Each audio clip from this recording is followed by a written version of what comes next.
Nabulaga ang grupo ng Presidential Anti-Organized Crime Commission o PAOK ng salakay ng isang Pogo Hub sa Makati City.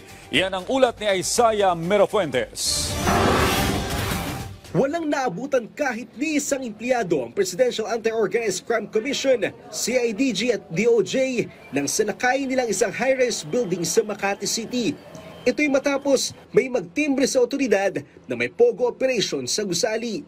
Kapansin-pansin naman ang mga pagkaing naiwan ng mga empleyado.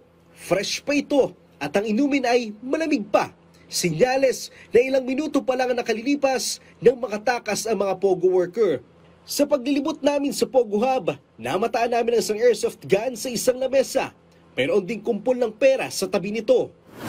Karamihan sa mga Pogo Hub na nire-raid ng PAOK, sandamakmak na SIM card, cellphone at makikita sa lamesa. Kaibahan yan dito sa Makati dahil kung mapapansin nyo, wala kayong makikitang cellphone sa SIM cards pero naabutan pa ng PAOK ang itim na bag na ito na kapag binuksan, nasa loob nito ang sandamakmak na mga cellphones tulad nito.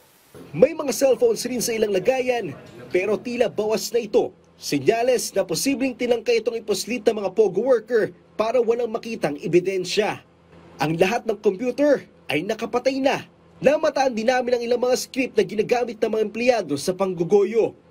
Base sa investigasyon ng mga otoridad, nagsasagawa ng iba't ibang scam ang sinalakay na Pogo Hub, gaya ng love scam, investment scam at cryptocurrency scam. Posibleng ang mga empleyado sa Pogo Hub ay mga dayuhan, pero hindi inaalis ng PAOK ang posibilidad na may mga Pinoy rin. Kasi nga, yung script, nakasulat ito o nakasulat sa English. So, siyempre, ang nakakabasa niyan yung mga Filipinos and other English-speaking countries. But ang kwento ng mga witnesses natin, mga Filipinos na ang nandoon. Iimbestigahan ng mga otoridad ang dahilan kung bakit nakasibat ang mga empleyado. We're looking at the possibility na sila ay naalarm dahil nakikita tayo from somebody na may inspection. So, hindi mo na namin papangalanan. Posibleng nasa 6 na raang Pogo worker sana ang mahuhuli ng mga otoridad. Sa kalagitnaan ng pagsalakay, may isang lalaking Chinese ang pumasok sa gusali. Pag-amin niya, dati siyang empleyado ng Lucky South 99 sa Porac, Pampanga.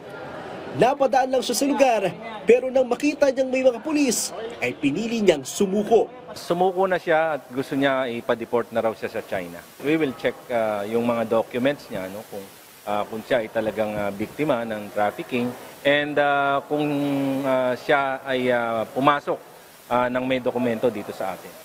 Tinitingnan ng PAOK ang posibilidad na may kaugnayan ang sinalakay na Pogo sa mga naunang Pogo Hub na sinalakay.